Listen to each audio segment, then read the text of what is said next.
कधीच नाही चुकणार तुमचे फेवरेट टीव्ही शोज झी5 सोबत, तेही एकदम फ्री। काय पाना गँग, तुम्हाला माहित होतं ना? नाही नाही नव्हतं माहित. तुला रे? हो माहिती होतं.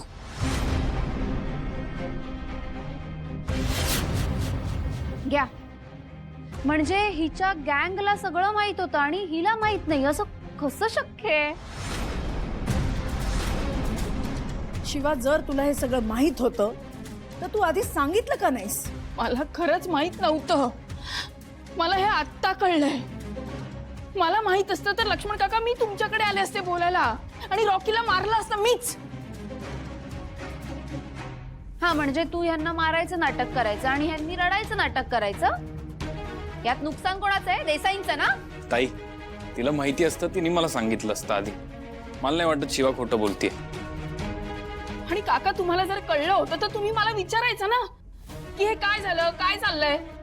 तेवढा तर अधिकार आहे ना तुम्हाला.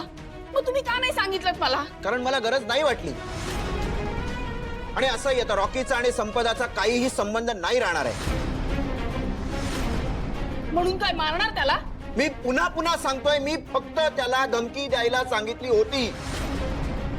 पण मग ती समज आपण दिली असती ना, बसून बोललो असतो. हे असं गुंड बोलून मारायची काय गरज आहे? माझ्या मुलीच्या आयुष्याचा प्रश्न होता, आणि त्यासाठी मी काहीही करेन. पण हे चुकीचं आहे. काय चुकीचं आहे शिवा त्यांचं? मान्य आहे की त्या मुलाला मारहाण झाली, हे चुकीचं आहे. पण म्हणून आपल्या मुलीला यात पडून द्यायचं का? या मुलाचा विचार पण झाला पाहिजे ना. म्हणजे काय करायचं होतं? हा मुलगा आपल्या संपदाला कधी पळवून नेईल याची वाट बघत बसायचं होतं. तसं नाही म्हणते मी. हे बघा, माझा रॉकीवर पूर्ण विश्वास आहे. तो असं काही करणार नाही.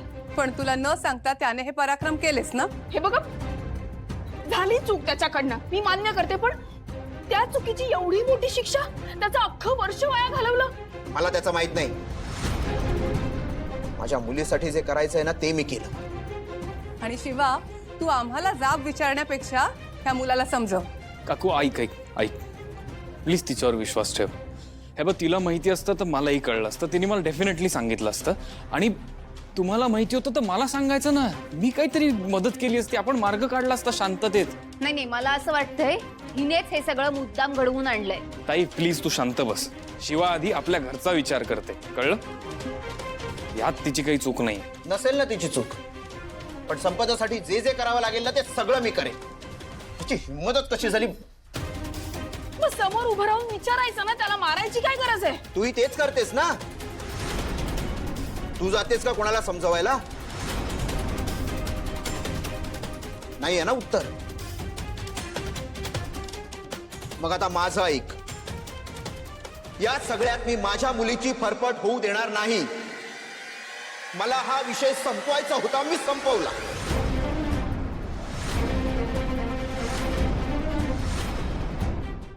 झी5 ॲप डाउनलोड करा आणि पहा सर्व एपिसोड्स एकदम फ्री।